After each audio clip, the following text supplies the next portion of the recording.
Stephen, a defeat for your side today, but I suppose in many ways there's some positives to take for those 90 minutes.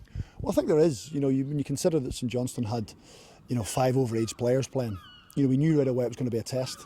We had a couple of 16-year-olds playing, which was good. We got Dylan Faulkner on as well. So, we knew we were quite young. And the one thing you have to do when you're playing against an experienced, probably more physical side, you have to compete. And I felt over the piece we did compete well. However, when you look at the goals, we've conceded 2 goals from corner kicks.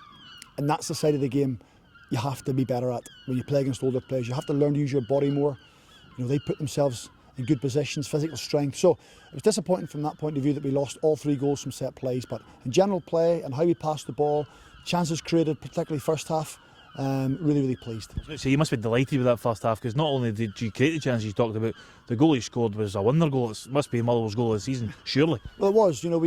We had built it from the back. We had played through midfield. We'd been patient on the ball, which we're always shouting for, building a play up, and then when your opportunity comes along, you get a strike off. And it probably just caps off David Turnbull's good week that he's had. He was excellent last Sunday. He was very good today at times. But you can just see at times physically he needs to get a little bit bigger. But the kid's only 16, so from that point of view, yes, the goal was excellent.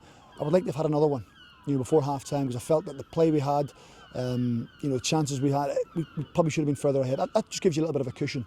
But then we lose the goal 2 minutes into the second half from a good free kick from Bran Easton. We shouldn't have let the ball shouldn't have got to that stage. Then within 4 minutes you're 2-1 down. So suddenly from being 1-0 up to 2-1 down, things turn a little bit for you. We coped well, but as soon as the third one goes in, it's a long way back. But credit to the lads, they stuck at it.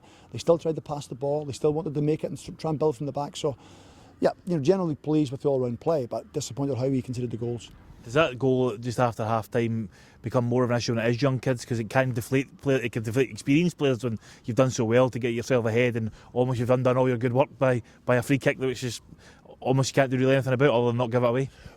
Well, that was the key bit. We had set the message at half time that the first 10 minutes of the second half we wanted to stretch the game, not to try and bring them on to us, try and play in their half a little bit, just to get used to it and just let the game settle a little bit. But we had a couple of opportunities in the opening 30-40 seconds to put the ball down the side, and we took an extra touch and give it away, and we kind of enticed them onto us. I don't even know who gave away the free kick on the edge of the box. It was a little bit soft, but it does kind of deflate them a little bit. But I'd said to them after the game, that's the learning side of the game. They have to learn that if you concede, you've got to make sure you stick together. Make sure you don't get another one behind, then it can be a long way back. So, they did give another one away, and we kind of lost our way for 10 or 15 minutes there. More experienced players took over the game a little bit. But I felt as if we wrestled it back. And even when it went 3-1, we continued to try and wrestle the ball back and keep it and move it. And I think with regards, what both sides got out of it, when you've got a lot of younger players playing, I think we took a lot more from the game. Stephen, thanks.